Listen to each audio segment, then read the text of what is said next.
Bonjour les amis et bon dimanche. Nous retrouvons aujourd'hui notre évangile de Luc, mais donc un peu plus à la fin, vers le chapitre 20, d'accord, et ce seront les versets 27 à 38 pour une très belle affaire. Alors s'approchèrent quelques Sadducéens. Les Sadducéens contestent qu'il y ait une résurrection. Ils lui posèrent cette question: Maître, Moïse a écrit pour nous: si un homme a un frère marié qui meurt sans enfant, qu'il épouse la veuve et donne une descendance à son frère. Or, il y avait 7 frères. Le premier prit femme, et mourut sans enfant. Le second, puis le troisième épousèrent la femme, et ainsi tous les 7, ils mourirent tous avant d'avoir eu le temps de faire un enfant. Alors, finalement, la femme mourut aussi. Eh bien, dit-nous Jésus, cette femme à la résurrection, de quel d'entre eux sera-t-elle la femme, puisque les 7 l'ont eue pour femme? Alors Jésus leur dit: ceux qui appartiennent à ce monde-ci prennent femme ou mari. Mais ceux qui ont été jugés dignes d'avoir part au monde à venir et à la résurrection des morts, eux ne prennent ni femme ni mari. C'est qu'ils ne peuvent plus mourir, car ils sont pareils aux anges. Ils sont fils de Dieu, puisqu'ils sont fils de la résurrection. Et que les morts doivent ressusciter. Moïse lui-même l'a indiqué dans le récit du buisson ardent, quand il appelle le Seigneur le Dieu d'Abraham, le Dieu d'Isaac et le Dieu de Jacob. Dieu n'est pas le Dieu des morts, mais des vivants, car tous sont vivants pour lui. Alors voilà, quand on lit ça comme ça, c'est un peu compliqué, mais on va voir, c'est pas si compliqué que ça. De quoi parle-t-on? On parle d'une loi universelle qui s'appelle la loi du Lévirat. Quand je dis universelle, c'est parce qu'elle est commune à de nombreuses civilisations. Il n'y a pas que les Juifs, bien au contraire. Les Babyloniens, à l'époque, faisaient déjà ça. Mais également, beaucoup de différents pays. On trouve ça, entre autres, au Brésil et dans de nombreuses tribus amérindiennes. Et puis, je crois qu'on avait même, j'ai lu que c'était encore en vigueur en Hongrie, environ de l'an 1000, vous voyez. Donc, c'est pas quelque chose d'extraordinaire. C'est une coutume qui n'a rien de religieuse, en fait. C'est une coutume qui est faite de telle façon à être sûr que on ne va pas répartir l'héritage, on ne va pas donner l'héritage à une autre famille, d'accord, et que on va maintenir le nom dans la tribu, dans le pays. Et puis, bien entendu, ça sera aussi pour les gens qui voient en effet une raison religieuse, et c'était le cas d'un certain nombre de Juifs. Il fallait par exemple ne pas aller épouser une Samaritaine ou des gens comme ça, de peur que eh bien, la religion, la souche de la religion soit polluée, n'est-ce pas? Puisque vous savez, c'était le problème qu'on a beaucoup critiqué chez les Samaritains, c'est qu'ils auraient été épousés des femmes non juives, des femmes venant des Assyriens, et que donc de ce fait-là, la qualité, la pureté de la race juive était mise en cause. Donc vous voyez, encore une fois, donc, alors c'est quoi l'idée? L'idée c'est ça, c'est qu'en effet, vous l'avez compris, c'est bien expliqué, hein, c'est ça quoi. Hein. Un type se marie, voilà, il meurt avant d'avoir eu le temps d'avoir des enfants. À l'époque, c'était quand même assez fréquent parce que d'abord, l'espérance de vie n'était pas très longue et en plus, ils étaient tous quand même avec des métiers un peu violents, soit de chasseurs, soit de guerriers. Donc, c'était tout à fait possible de mourir assez tôt. Et donc, si ça se passait comme ça, eh bien, c'était le deuxième frère de la personne, donc le beau-frère de la jeune mariée qui venait, comme dit le Deutéronome 25, le frère doit aller vers elle, la prendre et faire à son égard son devoir de beau-frère. Vous voyez, et donc des exemples.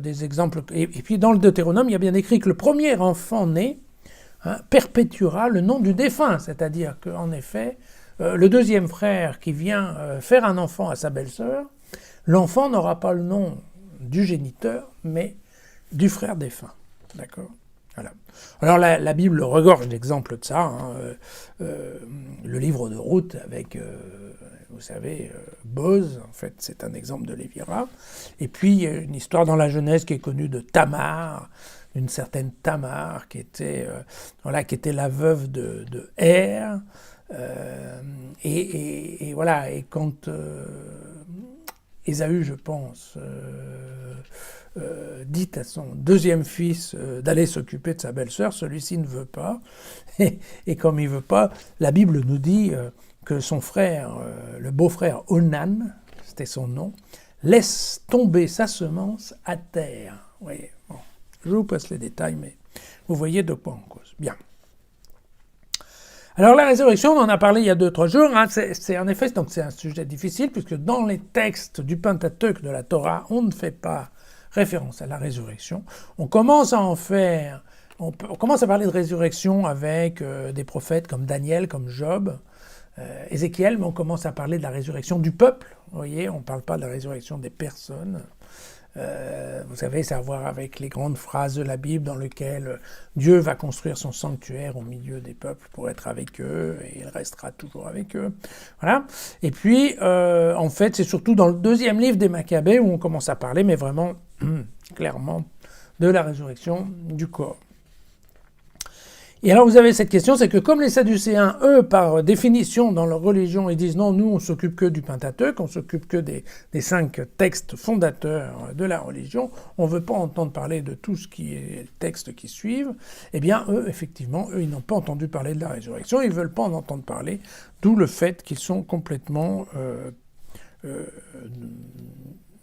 je ne dirais pas pessimiste, mais négatif sur le sujet. Et eh bien, on se doute bien que dans le cadre d'une discussion acharnée avec Jésus, bah, typiquement, c'est le genre de sujet qui balance en se disant tiens, puisque tu nous parles de résurrection, moi je te donne ce cas-là, et vas-y, réponds-moi, tu vas me dire comment ça se passe.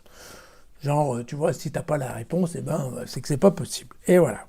Et donc, alors, Jésus, Jésus, qu'est-ce qu'il va faire ? Il va choisir un morceau de l'Exode, au chapitre 3, hein, puisque les Sadducéens, quand même, comme ils n'ont que 5 textes à connaître, ils sont supposés les connaître par cœur.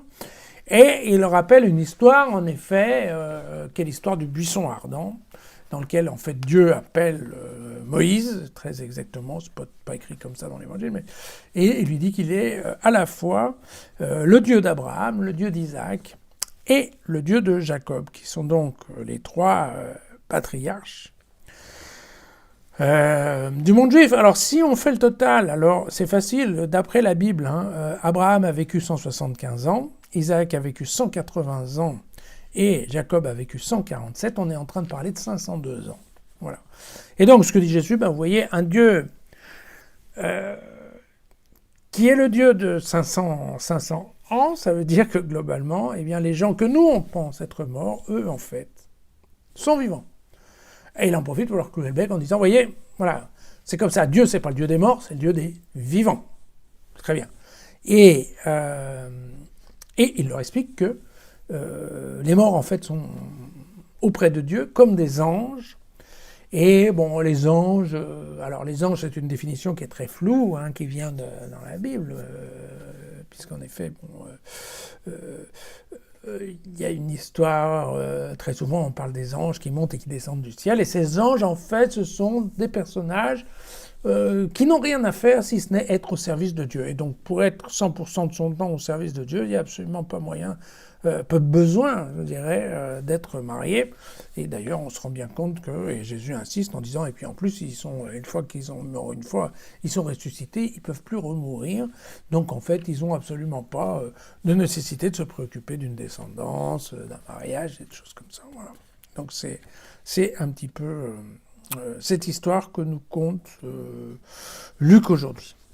Et voilà, je résiste pas à vous lire la fin du passage de Deutéronome sur la loi du Lévira, parce que effectivement, vous voyez que le fameux Onan, bon, lui, il n'a pas voulu le reconnaître, donc Dieu s'est vengé sur lui et il l'a fait mourir. Alors, d'ailleurs, c'est un moment où, en effet, donc Ésaü renvoie la pauvre Tamar chez son père en lui disant va chez ton père et attends que mon dernier fils, qui s'appelle Sheila, je crois, soit suffisamment pubère pour qu'il vienne ensuite te faire un enfant.